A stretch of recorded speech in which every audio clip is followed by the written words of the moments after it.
de tous les autres. Nul autre nom que le nom de Jésus peut délivrer, alléluia, restaurer, transformer. Oh, uniquement le nom de Jésus peut délivrer, restaurer, transformer.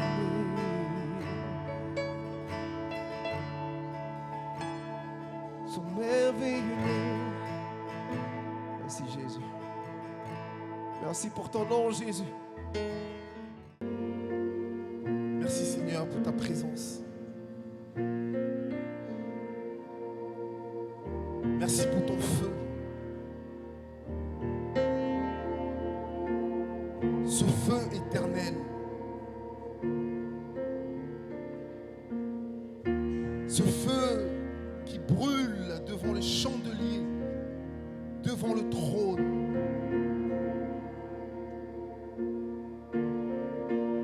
Ce feu qui nous consume.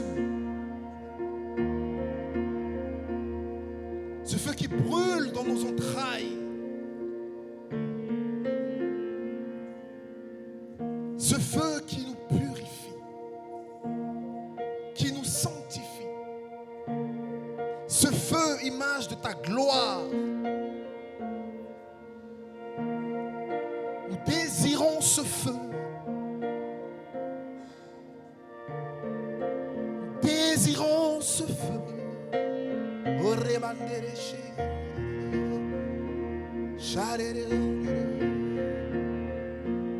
Désirons ce feu.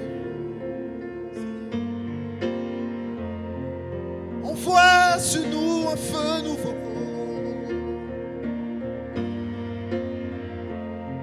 Envoie sur nous. Dieu veut ranimer la flamme du premier amour dans ta vie. Ce feu qui a été éteint par les épreuves de la vie, par la difficulté, les combats, par la pluie d'épreuves, les tristesses, les peines, la solitude. Dieu veut ranimer ce feu. Dis avec moi, ranime le feu. Ranime le feu. Que ça sorte de tes entrailles. Ranime le feu.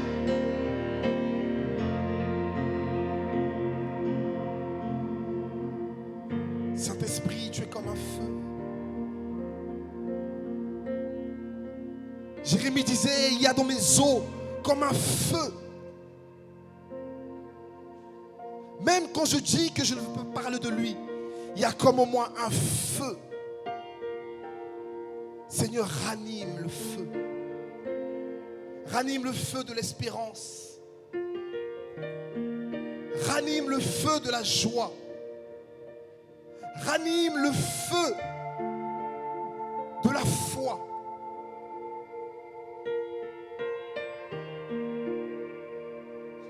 Au nom de Jésus. Amen. Amen. Waouh. Est-ce qu'on peut acclamer le Seigneur?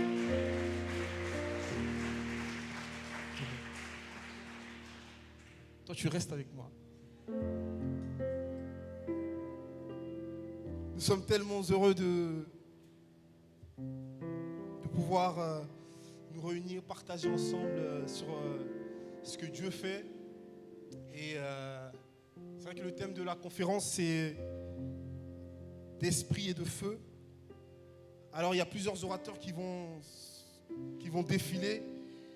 Et le but, c'est pas de comparer. Le but, c'est pas de faire des préférences. Mais l'idée, c'est vraiment que les onctions se mélangent. Que les onctions s'additionnent pour nous édifier. Amen. Et je crois qu'à la sortie de cette conférence, notre vie va être transformée. Amen. Alors, moi je m'appelle Salomon Meignanou. Comme mon nom l'indique et comme ma couleur de peau l'indique, je suis suédois. Voilà.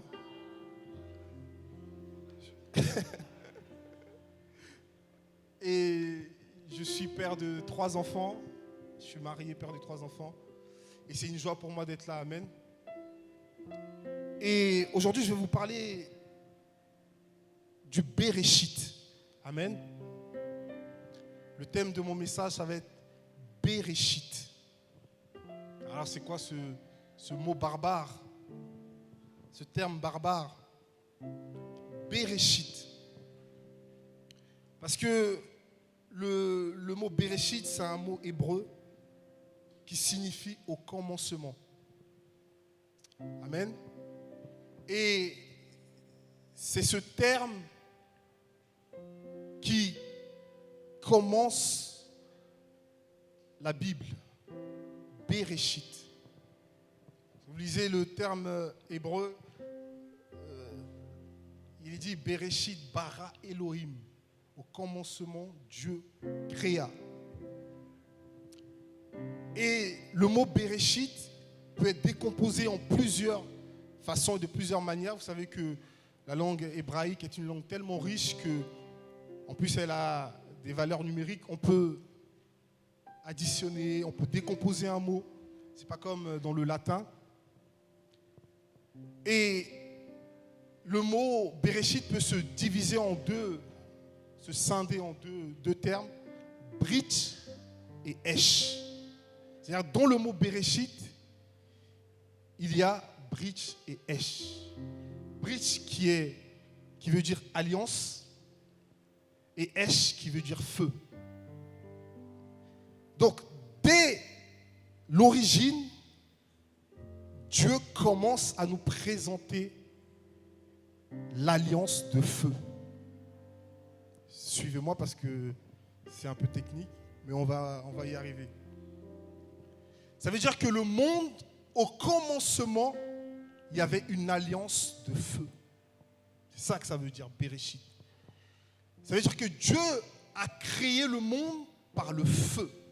Et c'est là où ça prend tout son sens, et c'est là où je rejoins les scientifiques qui parlent du Big Bang. Vous savez que le Big Bang, c'est une explosion. Ils disent que c'est une explosion. Et de cette explosion-là est sorti l'univers et le monde. Mais cette explosion, elle a vraiment eu lieu parce que c'est dans ce Béréchit. Il y a eu un feu qui a été allumé. Et par ce feu qui a été allumé, Dieu a créé. Au commencement, Dieu créa. Est-ce que vous êtes avec moi? On va prendre le livre de la Genèse. Genèse chapitre 1.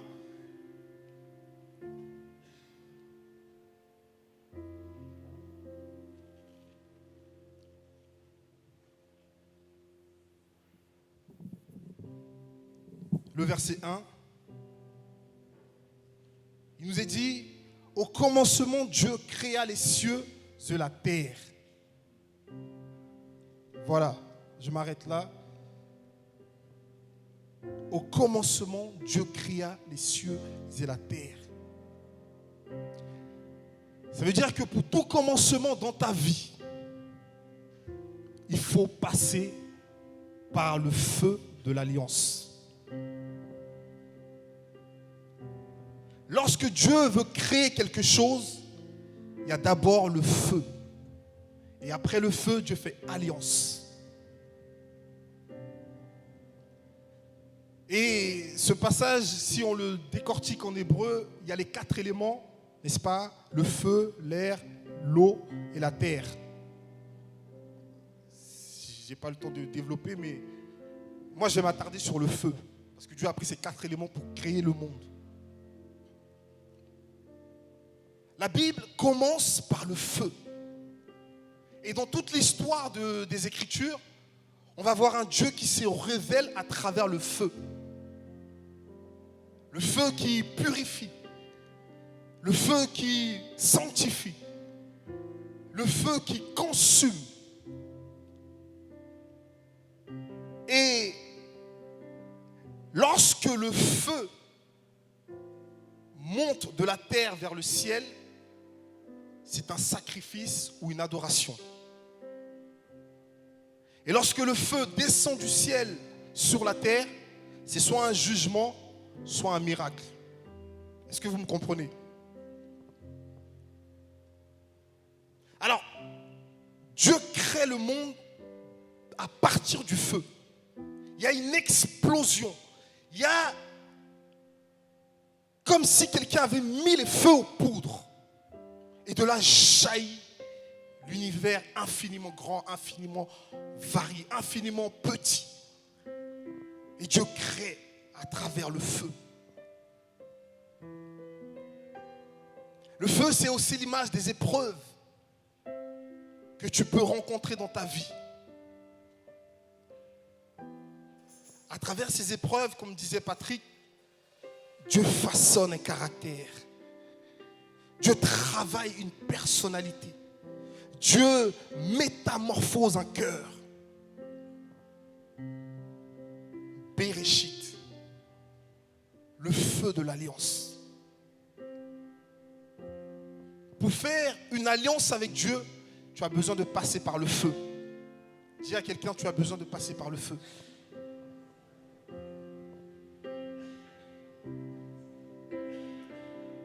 Souvenez-vous, dans le livre de Genèse 15, lorsque Dieu fait alliance avec Abraham, il est dit que Abraham avait séparé les animaux et Dieu est passé à travers les animaux séparés par le feu, attestant ainsi l'alliance qu'il a faite avec Abraham.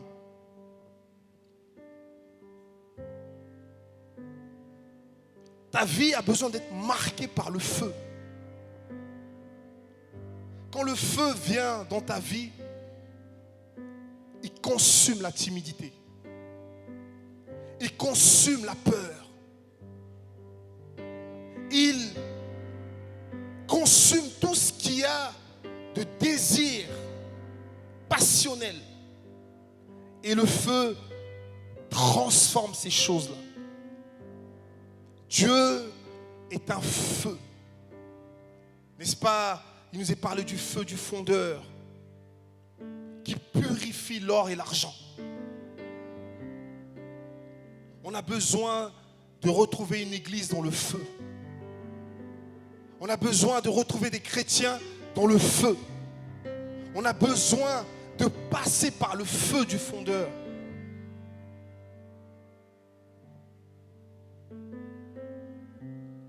Le feu de l'alliance. Et lorsque Dieu se révèle à Moïse dans Exode 3, Moïse avait l'habitude de passer près de ce buisson ardent. Il n'était pas encore ardent, mais il passait souvent près de ce buisson. Il emmenait les brebis. Il connaissait cet endroit. Mais lorsque le feu de Dieu descend sur ce buisson, Moïse dit, je vais me détourner pour voir. Parce que l'aspect de ce buisson avait changé à cause du feu de Dieu. Lorsque le feu de Dieu vient sur la vie de quelqu'un, l'aspect de la personne change. La personne rayonne du feu. Ce feu réveille les rêves cachés, les dons, les talents, les potentiels qui étaient enfouis. Ce feu réveille. N'est-ce pas, lorsque le réveil a commencé à Azusa Street avec ce noir américain William Seymour, les voisins appelaient les pompiers parce qu'ils disaient venez à telle adresse parce qu'on voit du feu.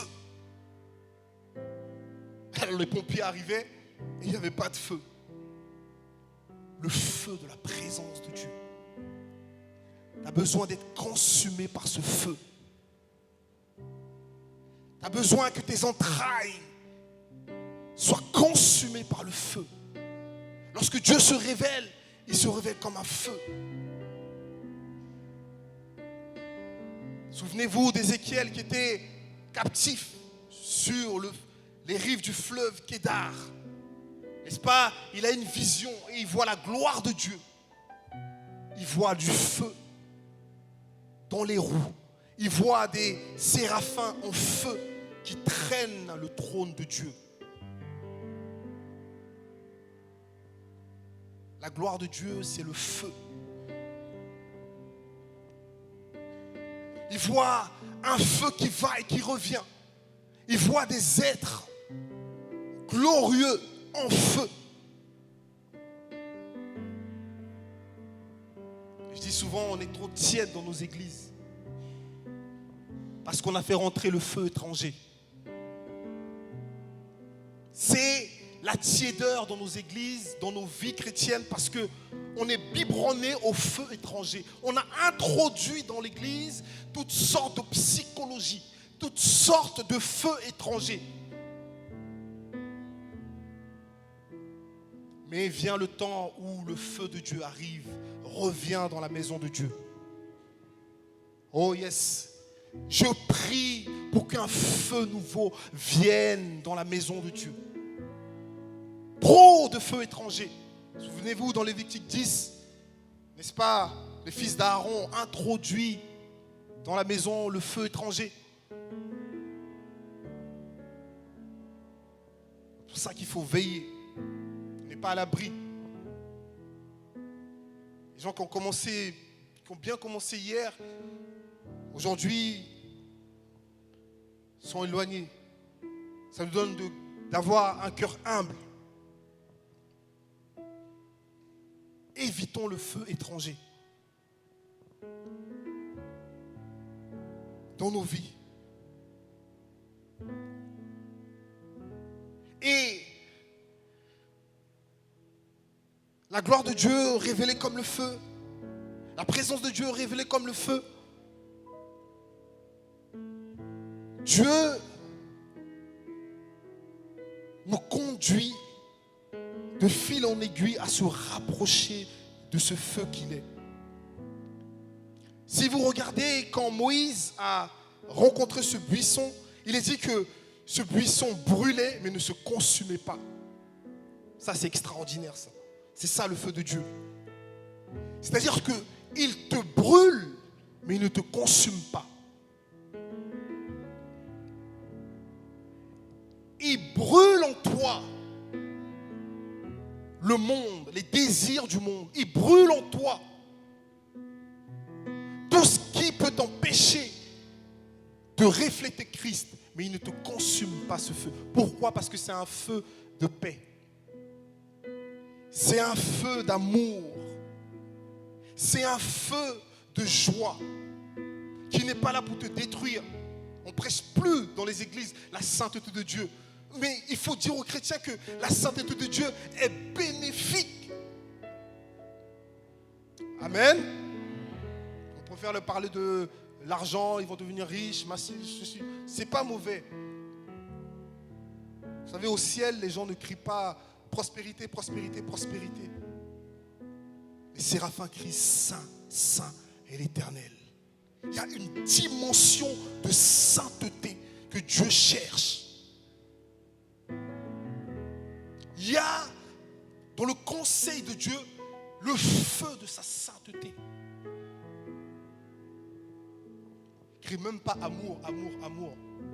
Il crie saint, saint, saint.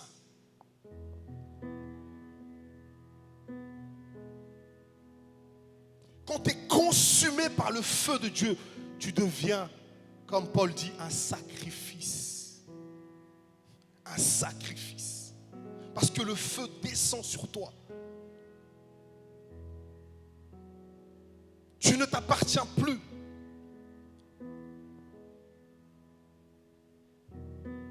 Il y a 12 ans, j'étais un jeune de cité. J'ai fait partie de ceux qui ont commencé les émeutes en 2005. Et quand je me suis converti, la parole que Dieu m'a dite, il a dit: hier, tu as allumé le feu dans les banlieues. Maintenant, tu vas allumer le feu du réveil. pour moi. Je suis un pyromane spirituel. Wouh! Vous savez que Élie était un forgeron. C'était un prophète forgeron. Quand vous travaillez la culture juive, c'est-à-dire qu'il avait l'habitude de manipuler le feu. Voilà pourquoi Dieu l'a confié cette capacité de faire descendre le feu du ciel. Est-ce que vous me comprenez?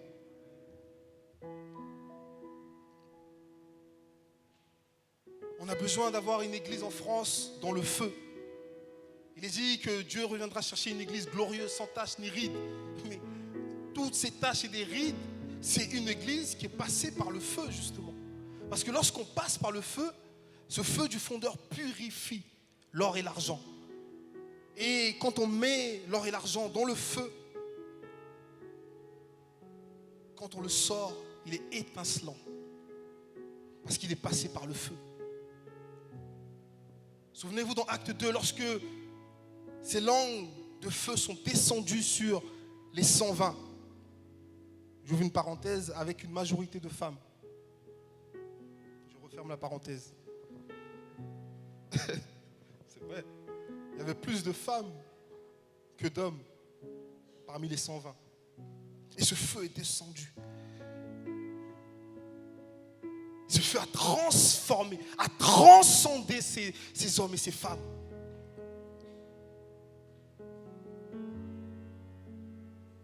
Voyez-vous, lorsque Christ se révèle à Jean, dans Apocalypse 1, c'est un Christ en feu. Il lui apparaît des yeux en feu. Tout son éclat était comme du feu. Le Christ ressuscité est en feu. Alors si tu as dans ta vie le Christ ressuscité, ta vie ne peut qu'être en feu. Il n'est pas possible de faire autrement. Amen. C'est pas possible. Tu as dans tes entrailles le feu de la passion pour Dieu. Tu as en toi le feu du zèle de l'évangile. Wouh! C'est puissant. Vous voyez, moi je suis quelqu'un d'assez réservé, mais quand je monte et que le feu vient, waouh! Je deviens quelqu'un d'autre. Parce qu'il y a en moi un feu. Et tu as besoin d'être visité par ce feu. Peut-être que, comme je disais à l'introduction dans la prière, ton feu, le feu du premier amour a été éteint par ces pluies d'épreuves que tu as vécues, que tu as traversées. Ta foi, ce feu de la flamme de Dieu que tu avais dans les débuts de ta conversion a été comme éteint.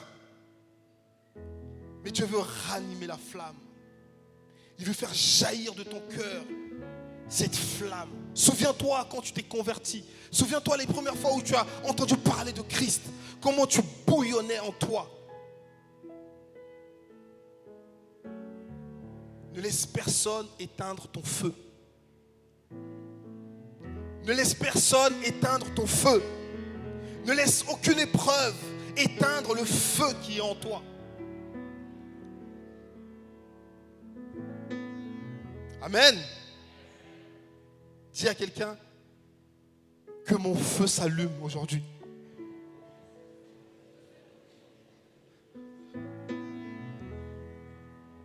Dis-lui que mon feu s'allume aujourd'hui. S'il est allumé, que mon feu s'amplifie aujourd'hui.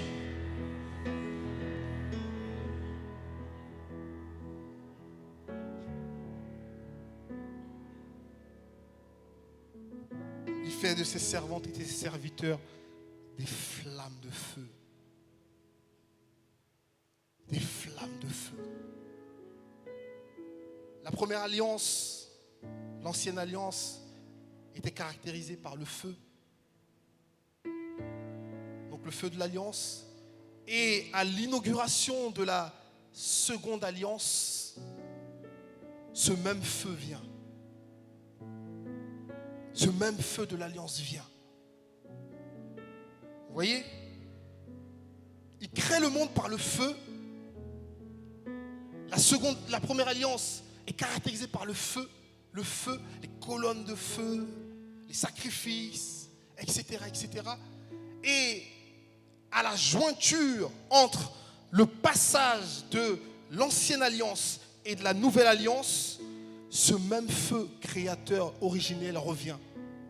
Le ciel s'ouvre et des langues semblables à des langues de feu descendent sur eux. Il revient créer une nouvelle génération d'hommes et de femmes. Waouh! Ça, c'est extraordinaire.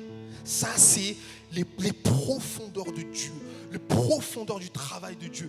Pour créer une nouvelle génération d'hommes et de femmes, il ouvre le ciel. Et le Saint-Esprit, qui est en ébullition, il n'arrivait plus à se contenir parce que le Saint-Esprit désire résider en l'homme. Il était excité au ciel. Il ne savait plus. Waouh. Le Père lui dit, c'est bon, tu peux descendre. Waouh. Enfant impétueux, rentre dans la salle. Il y a des mystères. Waouh. C'est impressionnant. Et il descend comme le feu sur eux. Voici Pierre qui se tient debout. Il dit, homme, frère. Excellent. Alors qu'il y a quelque temps, ils étaient dans la chambre autre, dans la peur, dans l'angoisse. Mais quand le feu vient, dans le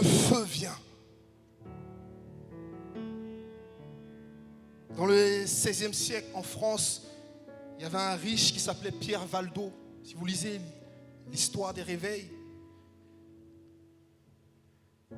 il était tellement passionné, tellement touché par Dieu. Le feu est venu sur lui. Il a ramené un réveil dans la ville de Lyon. Il a vendu tous ses biens. Il a semé dans la moisson. On a connu le réveil des prophètes du désert, comme on les appelait, les Huguenots. Ils avaient animé d'un feu. Il y a eu plusieurs réveils. À chaque fois, ces réveils étaient caractérisés par le feu de Dieu. Pour que Dieu réveille ta vie, il faut qu'il te brûle. Besoin d'être brûlé. Parce que tu es un holocauste qui a besoin d'être consumé par le feu. Et quand tu es consumé par le feu, de toi dégage une odeur agréable qui monte vers le trône. L'adoration, ce n'est pas les chants. L'adoration, les vrais adorateurs, c'est les gens qui sont consumés par le feu. Leur vie est une adoration permanente, perpétuelle. Parce que le feu de Dieu consume cet holocauste qu'ils sont. Ils n'ont pas besoin de chanter, ils adorent Dieu naturellement. Parce que les chants sont une manifestation juste de l'adoration. Et c'est ce mystère que Dieu a révélé à Abraham. Isaac lui dit, papa, voici le bois, voici le feu. Où est l'agneau? Où est l'agneau? Il y a le bois de la croix. Il y a le feu du jugement. Mais où est l'agneau? Et c'est Jean-Baptiste, des années, des siècles après, qui dit, voici l'agneau d'Isaac, qui ôte le péché du monde. Voici cet agneau qui doit monter sur le bois et qui doit recevoir le feu de Dieu sur lui pour le salut de l'humanité. Quand Dieu envoie le feu sur ta vie, tu deviens un sacrifice pour les autres. Ce n'est plus moi-je. Le moi-je meurt. Moi, je suis un grand ministère. Moi, tu n'es rien du tout. Tu dois brûler. Il n'y a pas de grand ministère. Il y a des holocaustes brûlés qui dégagent une odeur agréable. Il y a des hommes petits qui servent un grand Dieu. Il faut changer les mentalités des gens. Beaucoup bref, l'évangile américain a... Ok, bon, bref. Il faut la sagesse. On a besoin des gens humbles. Des gens humbles qui sont consumés par le feu. Tu vois des gens, tu dis, mais tu n'es pas consumé par le feu. Quand tu es consumé par le feu, tu es simple, abordable, humble. Est-ce que je parle à quelqu'un? Est-ce que je parle à quelqu'un?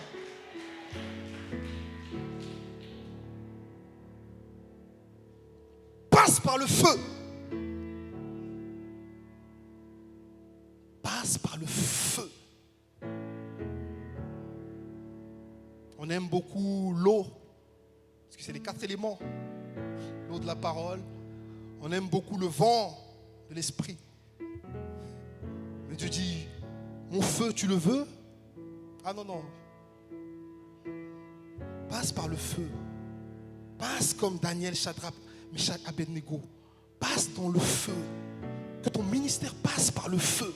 Que tu passes tes nuits à crier, à gémir dans le feu. Je passe mes nuits avec ma femme, on fait des jeûnes, tout le temps on crie, on passe par le feu.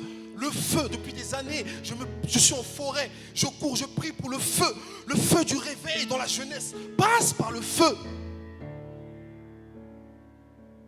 Pratique la genoux-flexion. Il est dit que, selon les sources juives, les genoux de Jacques étaient calleux comme ceux d'un chameau. Il passait ses nuits, ses temps à genoux, que le feu descende. Quelle église on veut? Église de France.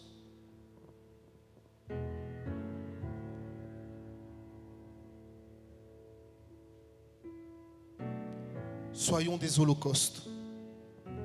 Laissons le feu de Dieu nous consumer. Est-ce que je parle à quelqu'un? On peut se tenir debout?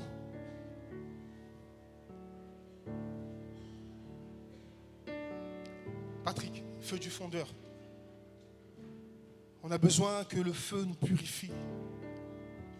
On a besoin que les sacrifices que nous sommes, le feu descende et qu'on soit agréable à Dieu.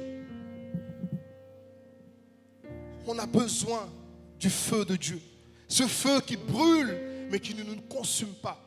Parce que c'est un feu d'amour, de paix. C'est un feu de bonté, de miséricorde. Mais qui nous purifie, qui nous sanctifie, qui nous transforme et qui nous fait paraître devant lui comme une église glorieuse, sans tache ni ride. C'est mon désir d'être saint, mis à part, Être saint, mis à part. être saint, Seigneur, mis à part. je me repens Toi, encore Seigneur, de oui, mon je orgueil. choisis Je me repens encore de ma d'être bassesse. saint, mis à Fais de part. moi un sacrifice Toi, mon agréable.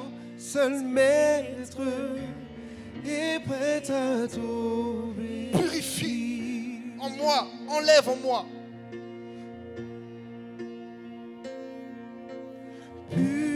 Purifie mon cœur, rends-moi aussi pur Purifie, que Seigneur. l'or et l'argent. Purifie Sanctifie. mon cœur, Fais rayonner ta gloire. rends-moi aussi pur que l'or, feu du Appelle le feu du fondeur sur ta vie. Appelle le feu du fondeur Je n'ai qu'un désir, à venir te transcender, te transformer. être saint, mis à part pour toi, Seigneur. Oui, je choisis d'être saint, Baptise-nous de feu, Seigneur. mis à part. Baptise Toi, de feu. Je choisis Oui, je choisis d'être saint,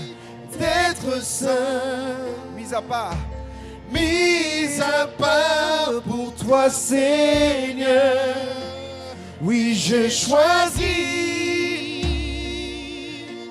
d'être saint, mis à part pour toi, mon seul maître, et prêt à t'obéir. Prie, demande au feu du fondeur de venir dans ta vie. Là où tu étais abattu, découragé à cause des épreuves, que Dieu ranime la flamme du premier amour en toi. Que le feu de Dieu vienne sur toi, que tu sois baptisé encore dans le feu, baptisé dans la gloire, et que tous les dons qui étaient éteints se réveillent. L'espérance, la joie, la paix, que tout jaillisse à nouveau.